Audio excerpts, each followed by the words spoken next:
오늘 말씀은 빌립보서 말씀입니다. 빌립보서 4장 1절부터 5절까지 말씀 보겠습니다. 그러므로 나의 사랑하고 사모하는 형제들, 나의 기쁨이요 면류가 아닌 사랑하는 자들아, 이와 같이 주 안에 서라. 내가 유오디아를 권하고 순두개를 권하노니 주 안에서 같은 마음을 품으라. 또 참으로 나와 멍에를 같이 한 내게 구하노니 복음에 나와 함께 힘쓰던 저 여인들을 돕고 또한 글레멘도와 그 외에 나의 동역자들을 도우라. 그 이름들이 생명책에 있느니라. 주 안에서 항상 기뻐하라. 내가 다시 말하노니 기뻐하라. 너희 관용을 모든 사람에게 알게 하라. 주께서 가까우시느니라. 아멘.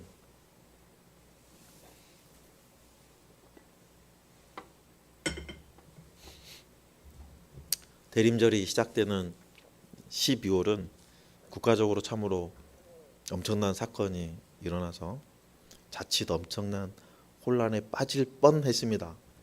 갑작스러운 비상계엄 선포가 되고 또 탄핵안이 가결되고, 그리고 이후에 밝혀지고 있는 비상계엄 진행 절차로 인해서 정치권이 요동을 치고 있어요. 탄핵이 되면 안정될 줄 알았던 환율도 여전히 널뛰고 있어서 비상계엄의 후폭풍으로 인해서 국민들은 여전히 고통받고 있습니다. 비상계엄을 주도했던 사람들은 나라를 바로잡겠다는 명분을 내세워서 한마음으로 계엄을 선포하였죠. 계엄에 따라서 국회도 난입하였습니다. 반대로 비상계엄 해제를 위해서 국회의 담을 넘었던 국회의원들도 있었죠. 여야를 떠나서 국회에서 비상계엄 해제에 찬성표를 던진 국회의원들은 계엄 해제라는 공통 목표를 가지고 한마음으로 투표하였을 것입니다. 이처럼 어떤 마음을 품고 있느냐에 따라서 행동의 결과가 달라지게 되죠.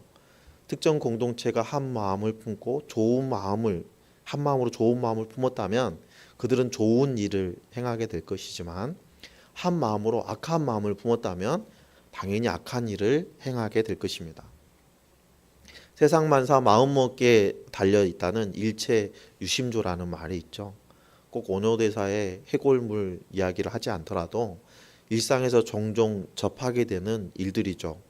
무슨 일이든지 할 수 없다는 생각을 가지고 있으면 그 일은 영원히 할 수 없습니다. 하지만 그래도 할 수 있다는 생각을 가지고 마음가짐을 바꾸고 접근하면 불가능한 일처럼 보였던 일들도 시간이 지나면 어느새 현실이 되어 있는 것을 보게 되죠. 이러한 현상은 세상 일에만 적용되는 것이 아니라 우리 신앙생활에도 똑같이 적용해 볼 수 있어요. 우리 교회가 가정교회를 시작한 지 12년이 되었는데 우리 스스로 이런 질문을 던질 수 있잖아. 왜 안 될까? 다른 교회는 5년, 6년, 10년 되면 배가 되고 엄청 잘 되고 6개로 시작한 목장이 60개가 되고 한다는데 왜 우리 교회는 더 줄어들까? 우리 교회는 안 되는 걸까? 라고 생각하고 우리 교회는 못하나 봐 라고 생각하면 결국은 실패하게 되죠. 하지만 아직은 희망이 있어, 아직 가능성이 있어, 아직 할 수 있어 라는 마음으로 우리가 포기하지 않고 사역하면 도중에 어려움이 없지는 않겠죠. 하지만 포기하지 않으면 언젠가는 꿈이 이루어지게 되는 거예요. 연말이 되면 교회는 다음 해 교회를 섬길 사명자를 찾습니다. 고심 끝에 담임 목사가 또는 목자 목녀가 함께 사역합시다 라고 권면하면, 아이고 내가 어떻게 그 일을 해요. 아이고 목사님 저는 자격이 안 되고요, 그것도 안 돼요, 저는 못해요 하고 하시는 분위기시잖아요. 저도 그랬거든요. 저도 성도일 때 그랬어요. 평신도일 때 그랬어요. 그런데 지나놓고 보니까요, 이렇게 얘기하는 거는 겸손이 아니더라고요. 이렇게 얘기하는 거는 교만이었어요. 왜냐면요, 할 수 없는 것이 아니거든요. 내가 할 수 없다고 얘기하는 것은 하나님의 능력을 내가 제한하는 거예요. 하나님께서 내게 능력을 주시면 나는 무슨 일이든 할 수 있죠. 할 수 있다는 사명으로, 마음가짐으로 사명에 임하면 물론 실수할 수도 있어요. 하지만 사도 바울은 뭐라고 합니까? 빌립보서 4장 13절에 내게 능력 주시는 자 안에서 내가 모든 것을 할 수 있느니라 라고 말씀하시잖아요. 여러분, 여기서 내가 모든 것을 잘할 수 있느니라 라고 말씀하지 않으셨죠? 할 수 있다고 하셨어요. 일이 서툴릴 수도 있고요. 하다가 실수할 수도 있어요. 하지만 때로는 또 하나님이 주시는 일을 하면서 일꾼들 간에 갈등이 생길 수도 있죠. 그런데 주님이 내게 능력을 주시면 그런 일이 있을지라도 마침내 그 일을 하고 있는 나를 발견하게 된다는 거예요.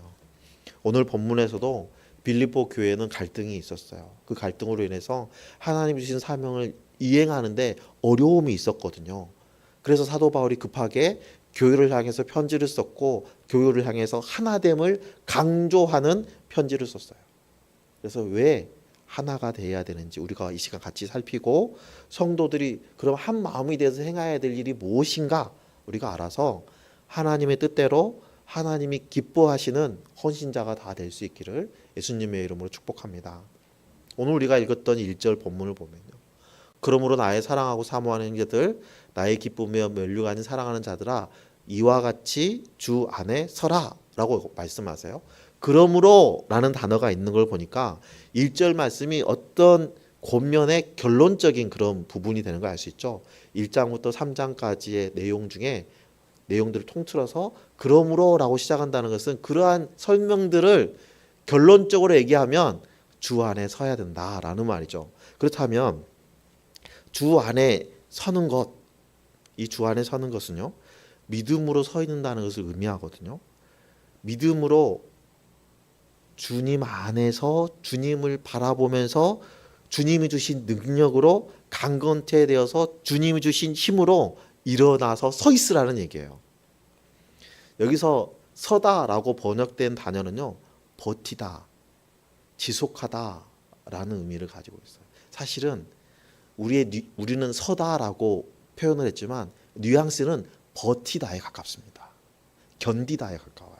결국 주 안에서 서라 하는 사도 바울의 명령은요. 주님과 친밀한 관계를 유지하면서 믿음으로 버티고 견뎌라 하는 말로 우리가 이해할 수 있는 거죠. 그렇다면 우리가 어떻게 하면 주 안에서 견디고 버티며 서 있을 수 있을까요? 1절에서 보면 이와 같이 라고 주 안에 서라 라고 하잖아요. 이와 같이 라는 말이 무엇을 의미하는지 우리가 살펴봐야겠죠. 이와 같이가 뜻하는 것이 무엇인지는 이어지는 문맥을 고려하면 이어지는 2절, 3절, 4절, 9절까지의 말씀이 이와 같이라는 단어에 포함되어 있다는 걸 알 수 있어요. 그렇다면 이와 같이가 무슨 일을 뜻하는 건지 첫 번째는 주 안에서 같은 마음을 품으라는 거예요. 2절에 보면 내가 유오디아를 권하고 순두개를 권하노니 주 안에서 같은 마음을 품으라 하고 말씀하고 있어요. 이 두 사람은 빌립보 교회를 섬기는 여성 지도자입니다. 그런데 무슨 이유인지는 잘 모르겠지만 두 사람 사이에 갈등이 있었고 다툼이 일어났어요. 사도 바울은 에바브로 디도를 통해서 이 다툼에 대한 소식을 감옥에서 듣게 되었어요.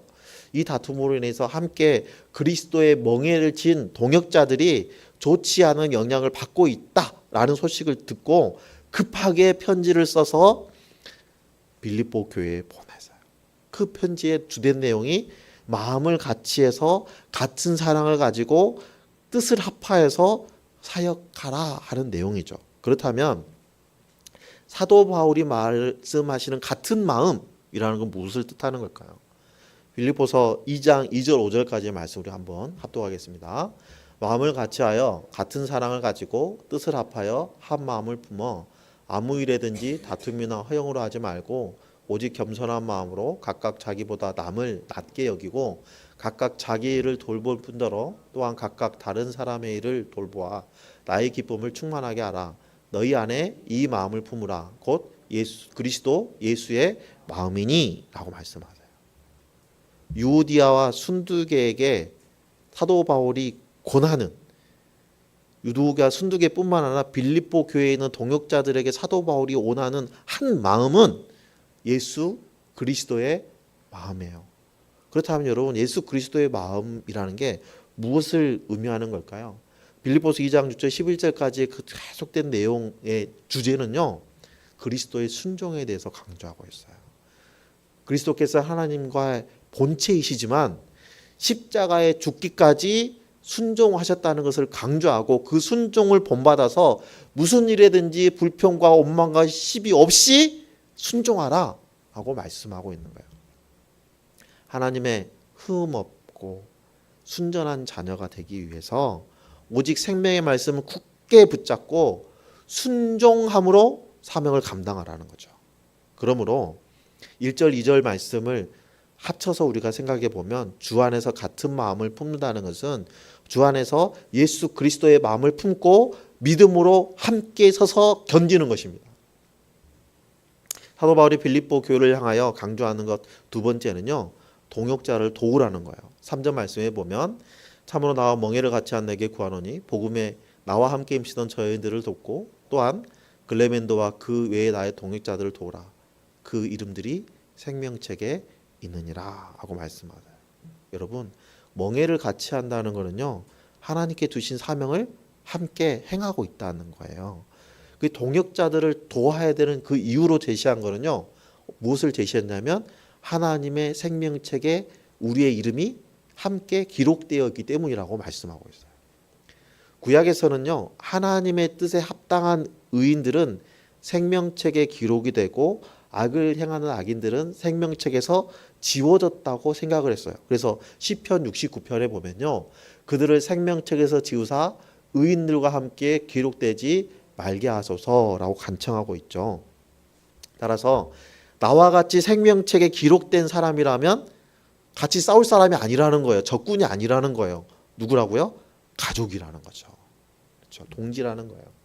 또한 생명책에 기록되었다는 의미는요, 마지막 때에 누리는 생명을 소유하고 있다라는 의미로 볼 수 있어요. 요한계시록 말씀을 보면요, 내가 보니 죽은 자들이 큰 자나 작은 자나 그 보좌 앞에 서 있는데 책들이 펴 있고 또 다른 책이 펴져 있으니 곧 생명책이라. 죽은 자들이 자기 행위에 따라 책들에 기록된 대로 심판을 받으니 라고 기록하고 있어요. 또 요한계시록 20장 15절 말씀 우리 다시 보면요, 누구든지 생명책에 기록되지 못한 자는 불못에 던져지리라 하고 말씀하셨어요. 여러분, 생명책이 심판의 기준이 되고 있음을 알 수 있죠. 생명책에 기록된 사람은 생명을 가지고 있고 생명책에 기록되지 않은 사람은 생명을 가지고 있지 않은 거예요. 그래서 하나님의 크신 은혜로 죽음에서 생명으로 옮겨진 은혜를 입은 성도들은 예수 그리스도의 마음을 품고 믿음으로 굳게 서서 생명책에 기록된 하나님의 자녀로서의 합당하게 서로를 도우면서 견디고 서 있으라는 거예요. 이게 1절부터 3절까지의 말씀의 내용입니다. 자, 사도 바울이 빌립보 교회를 강조하는 것 세 번째는요, 주 안에서 항상 기뻐하라는 거예요. 4절에 주 안에서 항상 기뻐하라. 내가 다시 말하노니 기뻐하라. 여러분, 이 말씀은요, 우리 항상 기뻐하라, 쉬지 말고 기도하라, 범사에 감사하라. 이는 그리스도 예수 안에서 너희를 향하신 하나님의 뜻이니라 하신 말씀과 같은 맥락이에요. 당시 빌립보 교회의 성도들이 처한 현실은요, 마냥 기뻐할 수 있는 상황이 아니었거든요. 그런데 사도 바울은 기뻐하라 하고 얘기하는 그 이유는요, 빌립보 교회 성도들이 이미 구원을 누리고 있기 때문이에요. 구원의 그 큰 은혜를 누리고 있기 때문에요. 세상의 그 어떤 것과도 바꿀 수 없는 그 큰 은혜를 누리고 있기 때문에 그것만으로도 우리는 기뻐해야 될 이유가 된다는 거죠. 당시 빌립보 교회는 내적으로는 두 여성 지도자들의 다툼으로 시작된 그 분쟁과 갈등 상황이 있었고요, 외적으로는 주위의 비그리스도인으로부터 받는 핍박과 고난들이 있었어요. 빌립보는 알렉산더 대왕의 아버지의 빌립 2세의 이름을 딴 헬라 도시 중에 하나인데요, 로마에 의해서 식민지가 됐고 이후에 빌립보에는 퇴역 군인들이 정착하게 됐어요. 퇴역 군인이기 때문에 로마의 시민권을 가지고 있는 사람들이에요. 그래서 그들은 자발적으로 로마 황제의 충성을 맹세하는 사람들이었습니다. 그리고 도시의 안정과 평화를 위해서 전통적으로 빌립보에서 섬기고 있던 우상들과 함께 황제를 숭배하는 도시였어요. 그래서 그들이 보기에 예수 그리스도를 믿는 그 복음은 받지도 못하고 행하지도 못할 풍속이라고 표현했던 거예요. 빌립보에는 유대인의 회당이 없었어요. 그래서 자주장사 루디아의 집에서 교회가 시작이 되었습니다. 그 특성 때문에 빌립보 교회는 여성 지도자들의 활동이 활발하였죠. 그리고 빌립보에서 전도하던 중에 로마의 시민권자인 사도 바울은 재판도 받지 않고 매맞았고 옥에 갇히는 일이 발생했죠. 그런데 그곳에서 간수와 간수의 가족들이 예수 그리스도를 영접하고 구원받는 일이 일어납니다. 결국 빌립보 교회는 영혼 구원의 기쁨도 있었지만 복음을 전하는 사명을 방해하는 걸리돈들도 엄청 많이 있었다는 거예요. 그런 상황에서 기뻐하라 하고 말씀하시는 것은 믿음의 공동체가 살기 위해서 명령하시는 거예요. 이 땅에서 살아가는 것만으로도 기쁨으로 알고 절망하거나 낙심하지 않으면 하나님의 뜻이 그들 안에서 이루어진다는 거예요. 사도 바울이 빌립보 교회를 향해서 강조하는 것 네 번째는요, 모든 사람에게 성도의 간용을 보여달라는 거예요. 5절에 보면 너의 간용을 모든 사람에게 알게 하라. 주께서 가까우시니라 말씀하십니다. 그렇다면 여러분, 관용이라는 게 뭘까요? 이 관용으로 번역된 성경 원어를 성경에서 어떻게 쓰였는지를 보잖아요.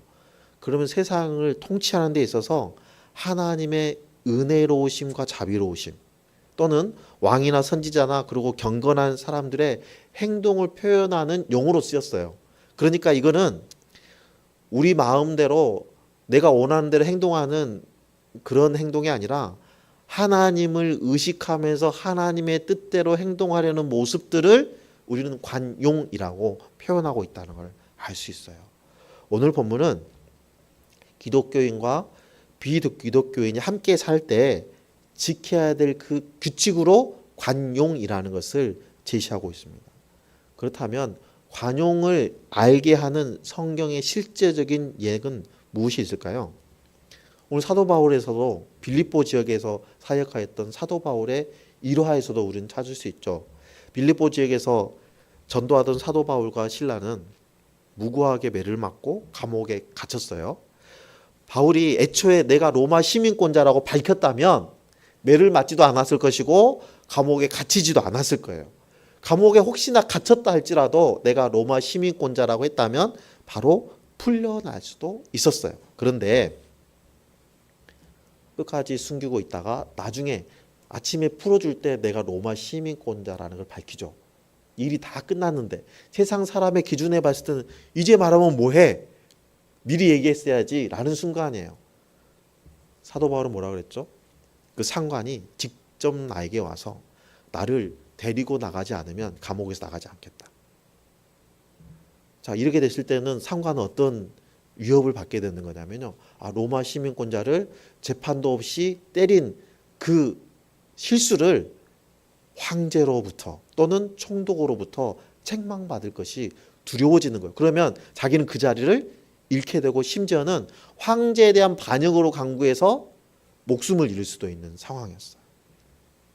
그래서 두려웠던 이 상관은 바로 감옥까지 내려와 가지고 사도 바울 일행을 그 성에서 떠나기를 간청하죠. 주객이 바뀌었죠.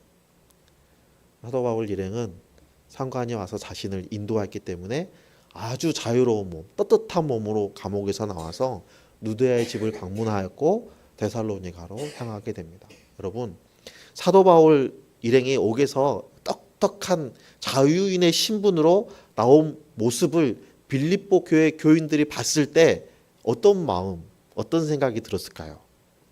굉장히 중요한 의미를 가지고 있습니다. 사도 바울은 어떤 상황에서도 굽히지 않는 다른 모습, 세상과는 다른 의연한 모습을 보여주었어요.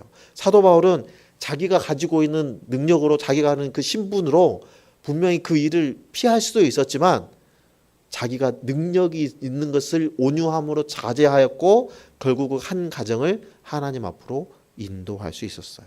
이것을 성경은 관용이라고 표현하고 있는 것입니다. 빌립보 교회 성도들은 사도 바울의 이러한 행동과 말이 큰 위로와 힘이 되었을 거예요. 이후에 빌립보 교회에 닥쳤던 그 어마어마한 박해와 핍박을 극복하는데 가장 큰 원동력이 되었을 것입니다. 오늘 본문에 소개된 빌립보 교회를 향한 사도 바울의 처방은 시대를 넘어서 우리에게도 똑같이 적용될 수 있죠. 사도 바울의 명령을 다시 보면 주 안에서 같은 마음을 품을 것, 동역자를 도우는 것, 주 안에서 항상 기뻐하는 것, 성도들의 관용을 모든 사람들이 경험하게 하는 것, 이거예요. 여러분, 이런 일이 쉽지 않아요.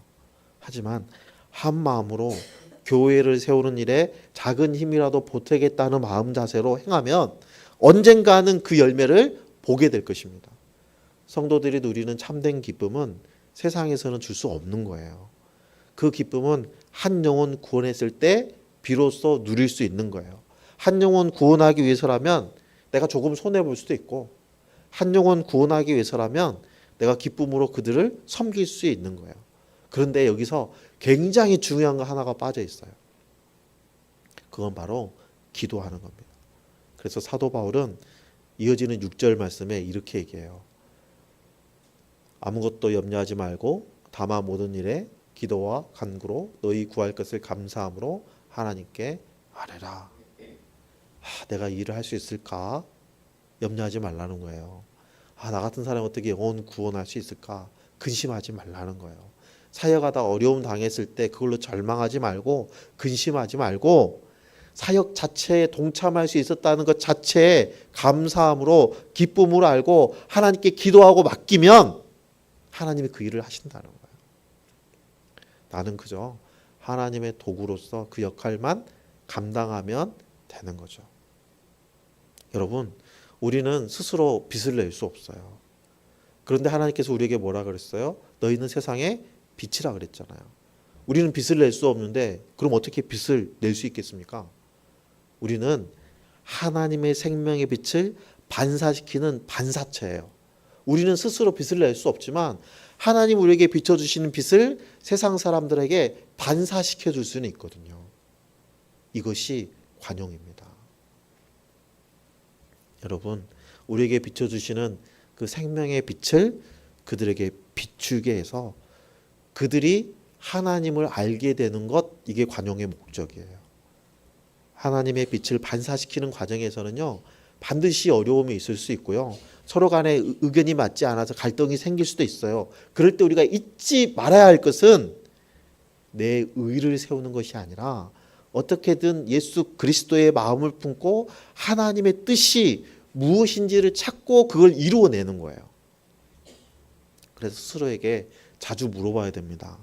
내가 하는 이 일이 하나님의 몸된 교회에 도움이 되는가? 한 영혼을 구원하는 일에 동참할 수 있는 일인가? 나의 이 행동이 하나님의 보시기에 좋은 행동이라고 평가받을 수 있는가? 이거를 수시로 자문해 봐야 돼요. 아무리 좋은 취지의 일이라 할지라도 하나님께서 명령하신 영혼 구원에 전혀 상관이 없고 도움이 되지 않은 일이라면 버려야 되죠. 교회 안의 모든 일의 기준은 하나님 사랑, 이웃 사랑이라는 그 하나님의 기준에 적합해야 되는 거예요. 2025년을 가정교회 원년 재선포해로 정하고 12년 전에 우리가 가정교회를 시작했던 그 처음 마음을 회복하는 기회로 삼고자 합니다. 12년 동안 가정교회를 유지했지만 성장하지 못하고 오히려 뒤로 물러나게 된 것은 영혼 구원에서 제자 삼는 사명에 소홀했기 때문이에요. 목장이 활기를 잃고 목자, 목녀, 목부가 지치는 것도 목장 안에 VIP가 없었기 때문이에요. 그래서 말씀하라고 하면 해야 돼요. 영혼 구원에서 제자 삼는 것은 하나님의 명령이에요. 해도 되고 안 해도 되는 게 아니에요. 주 안에서 믿음으로 서서 하나님의 백성으로 살아가는 것 자체만으로도 우리는 항상 기뻐할 수 있어야 돼요. 기뻐하는 것이 우리의 의무예요. 하나님의 뜻을 이루기 위해서 포기하지 않고 기도하는 것이 우리의 사명이에요. 서부 개척 시대에 금을 찾아서 서쪽으로 이동하다가 한 무리가 금맥이 있을 만한 지역에 머물러서 그 지역 땅을 삽니다. 분할해서 사요. 산자락 있는 사람도 사고 산 꼭대기에는 금이 없을 것 같은데 뭐 이러면서 평야지도 사고 샀어요.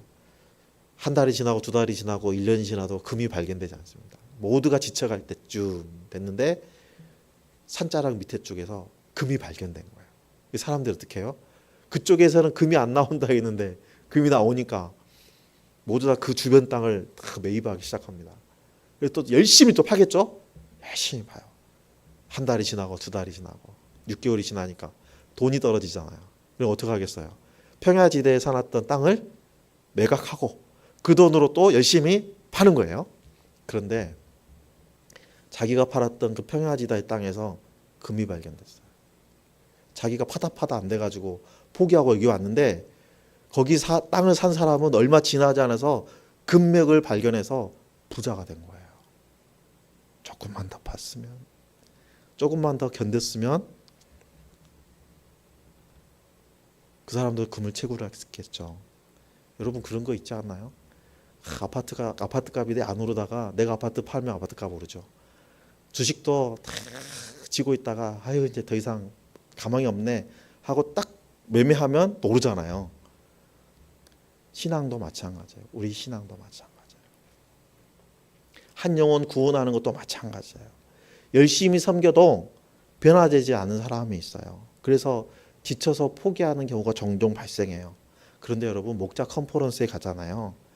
그러면 그 간증하는 목자들은 이런 힘든고 어려운 과정들을 참고 견뎌냈다는 거예요.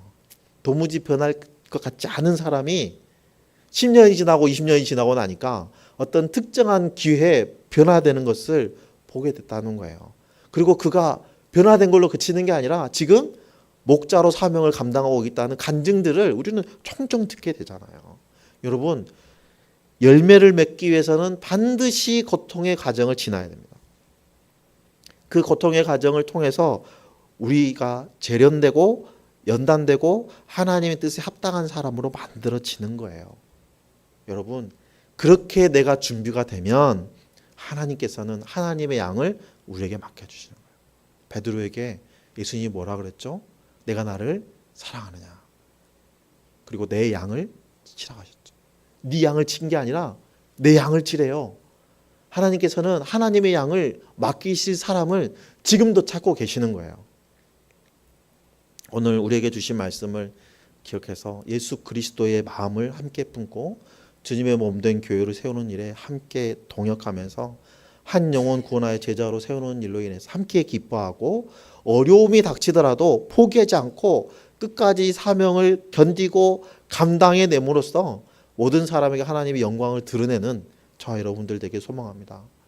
2025년 다시 시작하는 마음으로 함께 힘을 모으고 12년의 세월이 흐르면서 매너리즘에 빠져서 나태해졌던 우리 자신의 마음을 다시 잡고 하나님의 뜻대로 행하여서 하나님의 소원을 이루는 교회가 되기를 소망합니다.